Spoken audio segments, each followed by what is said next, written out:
I too would like to thank Kay for the opportunity to come and talk to everyone. It's great to be back here in Kansas City. For those of you that might have read my bio, first off, please get a life. Secondly, you'll notice that I've been married for 33 years, and 1 month from today will be 34. And that young couple 34 years ago, Kansas City was the honeymoon destination. So I have fond memories of being here. Once again, for those that read my bio, you saw also that I'm an avid Cardinal fan, and so my memories of Kansas City in 1985 are a little less fond. I'm still trying to get over losing the World Series to the Royals, but that's okay. So today, the perspective that I'm going to try to give is not one of being in the animal agriculture industry. Most of you out in the audience are directly in that industry, or you support that industry. The perspective that I'm going to give is from a consumer goods company, and Nestlé, being the largest consumer goods company in the world, has been involved with sustainability for a long time. So, fact, fiction, the future. Fact. Sustainability impacts us all. Okay, thank you, Captain Obvious. Let's take a look, though, at the description about sustainability from the Animal Ag Alliance website. You'll see mention that responsible and sustainable practices are something that farmers have been doing for years. There's no doubt about that. But there are some new players in the world of sustainability.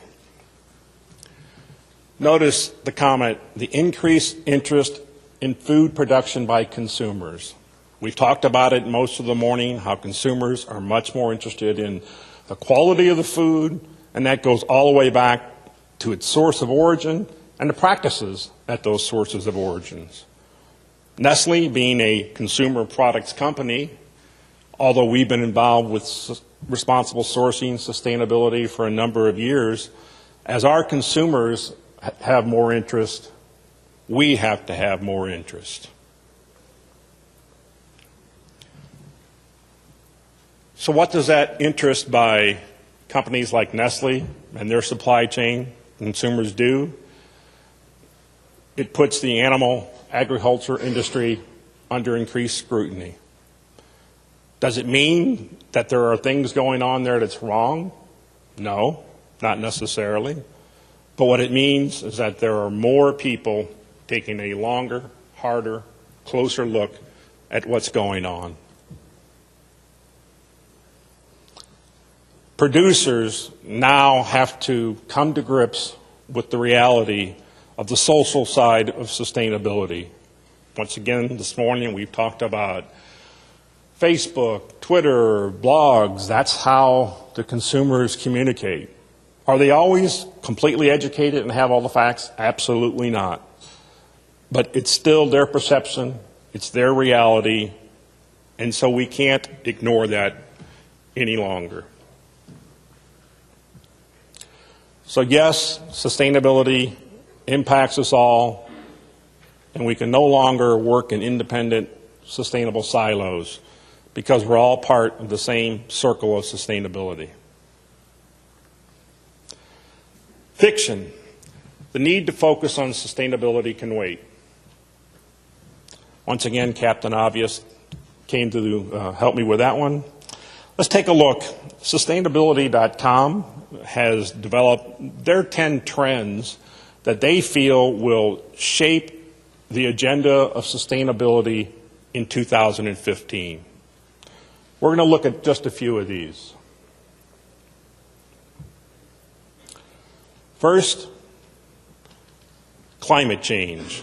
We heard about that from previous speakers. We probably hear those words every day in the news. The thing to note here is not that the U.S. and China struck a deal about sustainability. What you really need to take a look at is that these commitments that were just made are 10 and 15 years out. So it's not going to happen overnight. These are commitments that will take time to achieve. Energy. When it comes to renewable energy, record gains in 2014. The International Energy Agency, looking out to 2050, sees solar as the predominant source for electricity. Once again, it's not the prediction, it's the fact that they're looking out 35 years.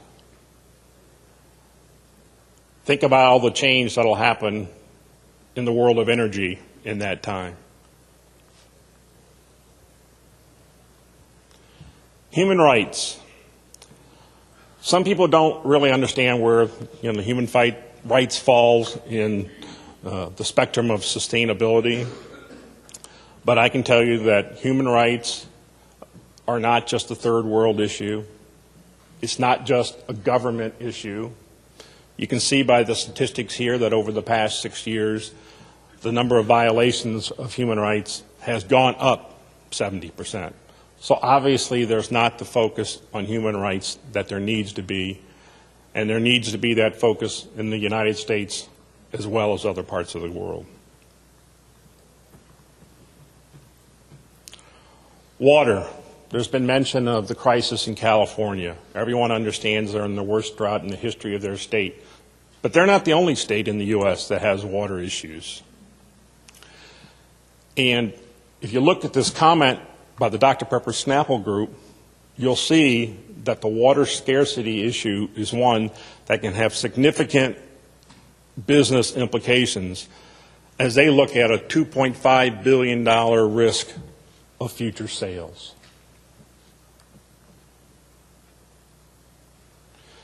Consumer engagement.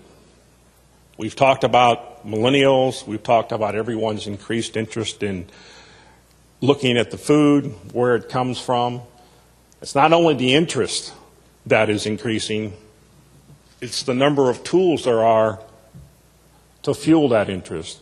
Countless apps allow consumers today to make choices that they believe are sustainable choices. The first topics we talked about here, environment, climate change, water, human rights, those are a matter of essentially survival. Consumer engagement is that window into those elements. But all of those tell us that now is the time to focus on sustainability. Future. Managing and measuring sustainability is the only way to drive the change necessary. So how is it that we'll get there? Once again, if we look at the Animal Agriculture Alliance website, they talked about the same key that we've heard earlier. It's a journey. It's not a destination.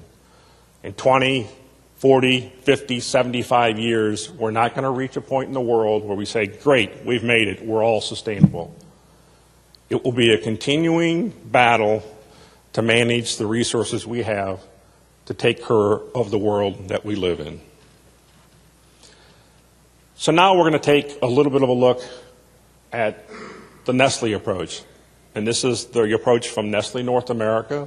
That's the area that I'm involved with. And just so you get a perspective, Nestlé North America accounts for about 25% of the global Nestlé sales. So Nestlé responsible sourcing.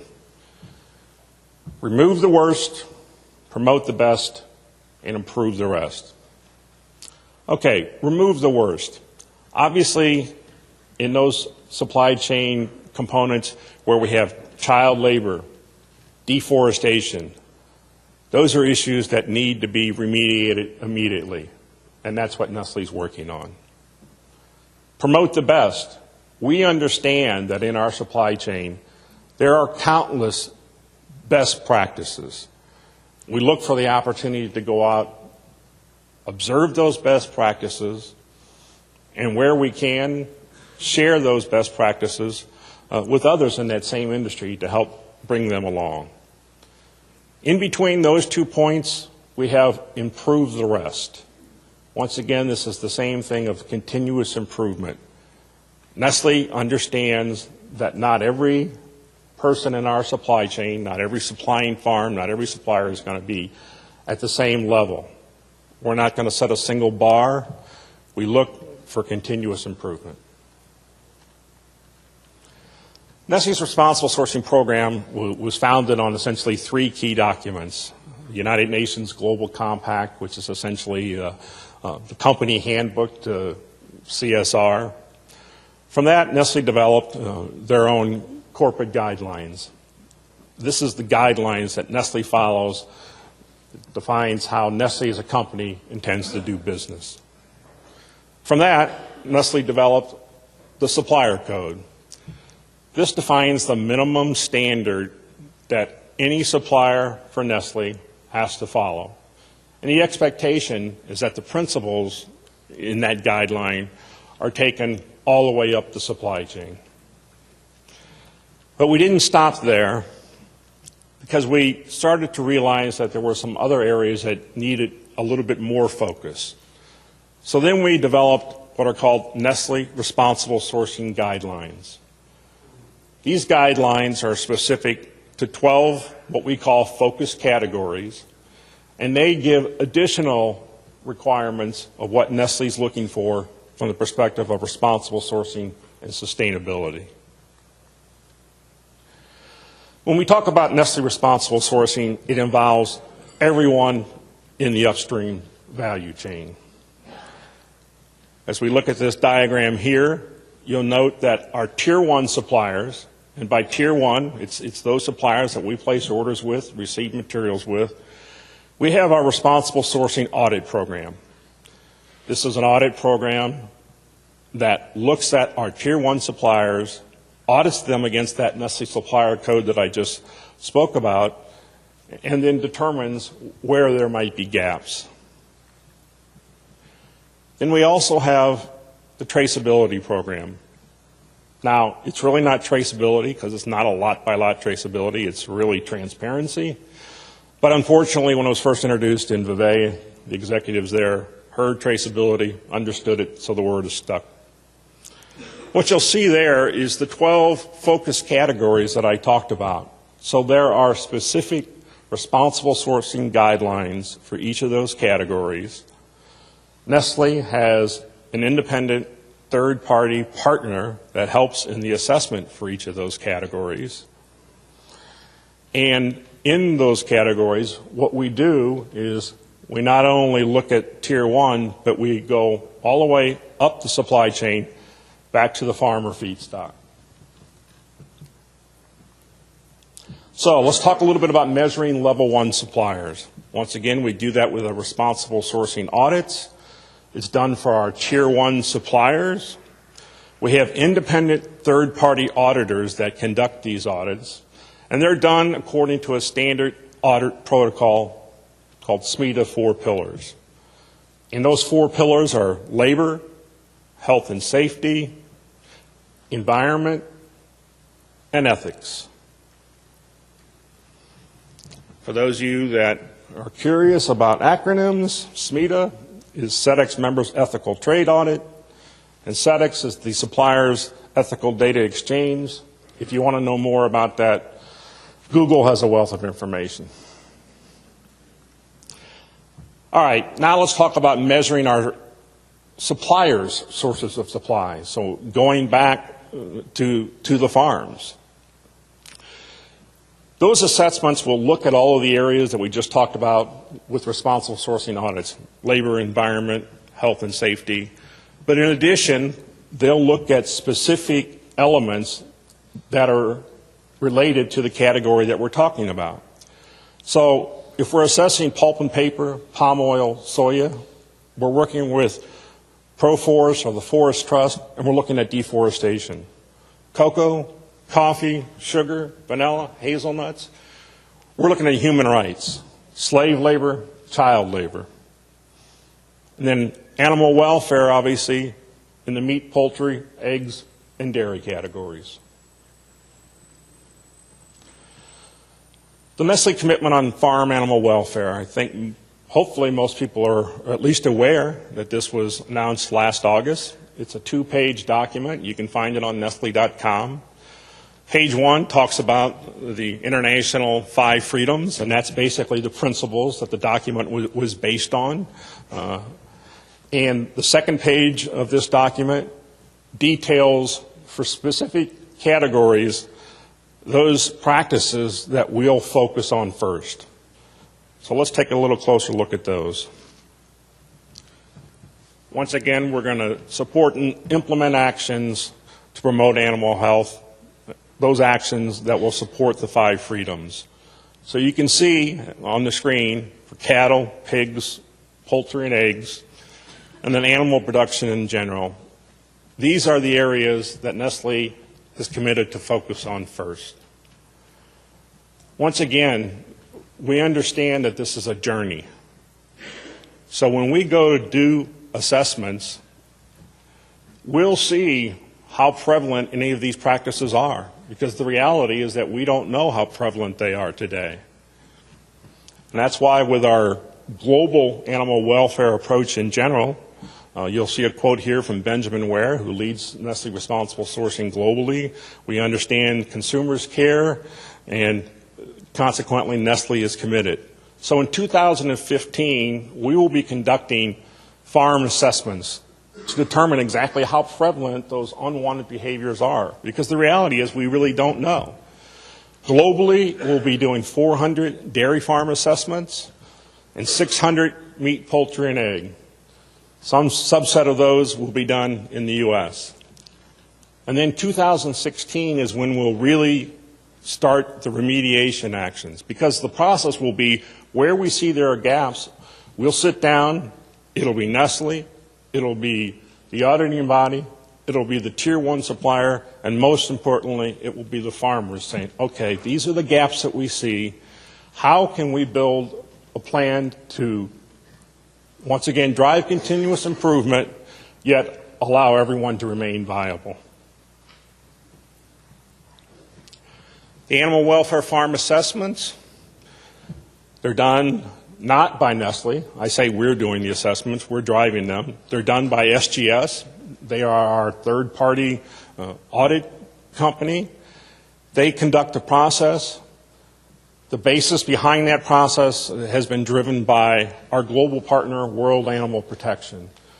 So they're the ones that are saying, yes, Nestlé, you're looking at the right things, and they guide SGS to say, this is how you should go about looking for these. So we have a 3-pronged approach. We have Nestlé as the company, we have SGS as that independent third-party perspective, and we have World Animal Protection as our subject matter experts. So, in summary, Nestlé has recognized the need to sharpen its focus on sustainability. I think we all understand that. Nestlé has communicated their sustainability positions and principles. The Animal Welfare Guide, you can go out and look and see countless documents. Nestlé is committed to measuring and reporting our progress. On an annual basis, we publish both a North American and a global Creating Shared Value report that you can go out once again to the public website and see, and you can see the things that we've done. And lastly, Nestlé is truly committed to sustainability.